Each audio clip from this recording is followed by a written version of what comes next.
Paperlilies, hi, it's Tom. I watched your video about your emo your emo video about not having any goals, and you asked for serious response, so I decided that I'm going to respond to your video seriously, and to do so I made a few notes just so I just don't miss anything about some of the thoughts I had about what you'd said.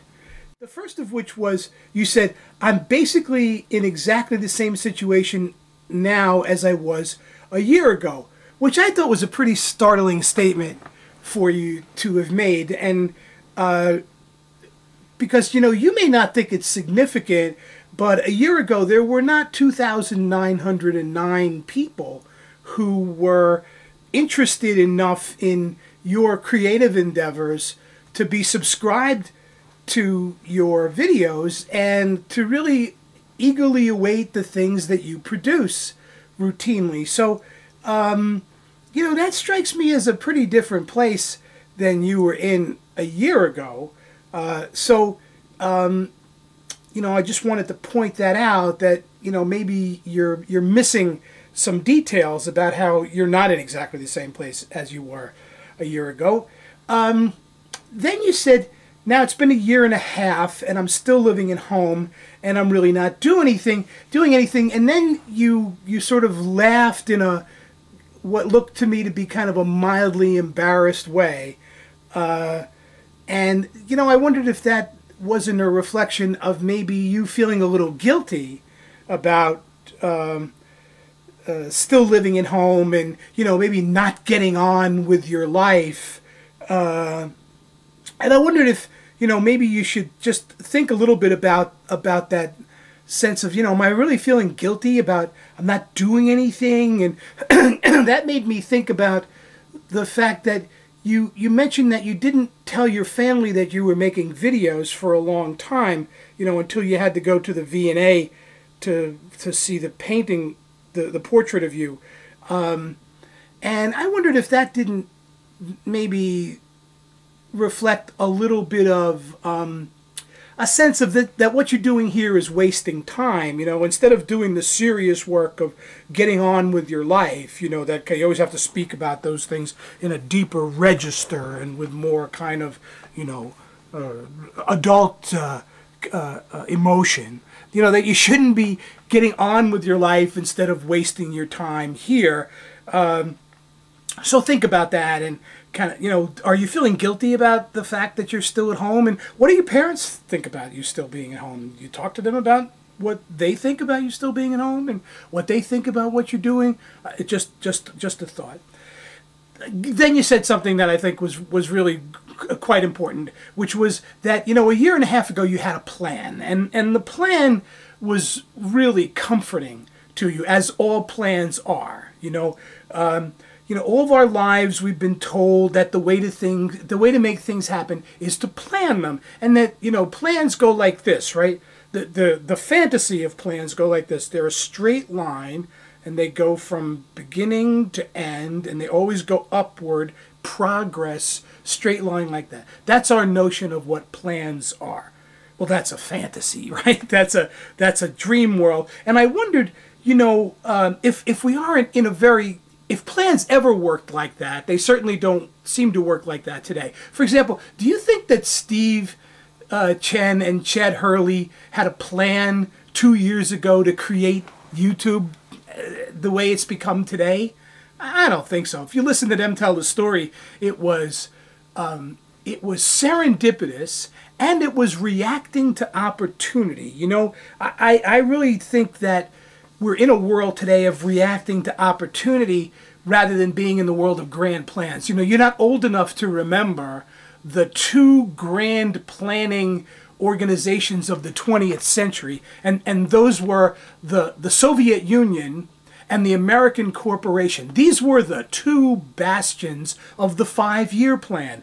They had a 5-year plan and everything was going to go according. Well, 5-year plans turned out to be a disaster because we had a hard time with, now we have a hard time with 5-week plans. Forget about 5-month plans or 5-year plans. So So what does that mean? I think that now, instead of being in a world of big plans, we're now in a world kind of like point-to-point navigation. You know, you sort of go from here to here, and you look at what it's like here, and then you go, okay, well, what does the landscape look like from where I am now, rather than where I thought I was going to be in making some grand plan, you know, a year ago about what my life was going to be like, or what my business was going to be like, or, you know, what our country was going to be like in the case of the Soviet Union. So, and that's kind of a little bit like, you know, boating in the fog. You know, you go from where you are now, you can't really see the dock.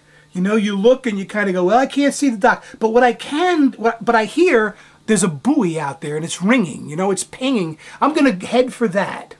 Okay, now I see there's a beacon over here and it's flashing. I'm going to head for that. And, you know, point for point navigation, which is, you know, on that grand plan scale, instead of being like this, it's sort of like this, you know. We kind of do those things rather than this thing. So point to point navigation is really important. So in order to have point to point navigation, you have to have some sort of orienting principles, you know, like, for example, if you're in the fog, you know I need to go west, and I know I need to go a little north. Those are my orienting principles, west and a little bit north. Well, what kind of orienting principles might you develop to help yourself to get from point to point in the process of determining what you'd like your life to be like? So, for example, how about an orienting principle that might be something like, I'm only going to do things that demand my most creative efforts. Just play with that as the possibility of an orienting principle. Well, what did that mean? That would mean that, you know, instead of taking a job at Booth's, for example, as a clerk, you might take a job as a junior film editor somewhere, because it would require your creative efforts. You know, it helps you to sort things out into yes and no piles. No, I'm not going to be a clerk at Booth's. Yes, I am for now going to take a job that's going to help me to, does it demand my most creative efforts? Yes, it does demand my most creative efforts. So I'm going to try that one. Another principle might be I only want to work, you know, 2 hours away from my family. I don't know if that's true or not for you, but you could then figure out kind of plans and these principles rather, and then instead of goals, you know, goals are like these big, they're goals. You have these principles that help you to move in the direction that feels like it's taking you where you want to go. You have to be playful with these ideas in your own mind. You said when you were talking about graphic art, but then I did a little bit, but I didn't like it. Now that's the clearest way always to judge the rightness of a plan. You know, I remember interviewing, I've interviewed hundreds of people for important positions of all kinds in my career. And sometimes I'm sitting there and I'm interviewing a person, and this is obviously not the right person for this job. This person is just not well suited for the job or the company. And in those situations, I've sometimes said to the person, you know, the important thing is not to get the job, but the important thing is to enjoy the job after you get it. You know, sometimes we focus so just laser-like on the getting of the job, or the having a goal, or having a plan, or knowing what we're going to do. In fact, we miss the fact that, well, you know, once you get this job, you have to do it every day. So experiencing whatever the not rightness part was about graphic design for you, experiencing that wasn't right, that's an important piece of information for you to think about. Now, the little section about the RCA, I think, was very, very important. First of all, you know, you applied 2 years ago, and, you know, it's interesting that you'd almost forgotten that you'd applied until you were cutting up the box, and suddenly the cutting up of the box reminded you that what had happened there had been a rejection, and you say that you'd experienced as a failure, and you say, I take failing very, very, very hard. 3 verys. That's critical. First of all, you know, anybody who's involved in doing anything creative is destined to fail. You have to fail. Creativity is doing things that are original. that are expressive. And original and expressive is hard. If you don't fail, you're not trying hard enough to be original and expressive. And in fact, when you listen to and talk to creative people, they tell you that they learn most from what they fail. Embracing failure is extraordinarily difficult for us, but it's really, really important if we're going to be involved in doing something creative. So somehow or other, you are going to have to help yourself to get more comfortable with failing, because failing is the only way that you're going to be in a creative life. And, you know, I think you sound like that's the direction that you're going to. Just a couple of more quick things. First of all, you say, I don't know if I want to be a filmmaker, because I only just picked it up because I got broadband, basically. Well, you know, for something that you engaged in so casually, you've certainly done well. Your films are interesting to many, many people.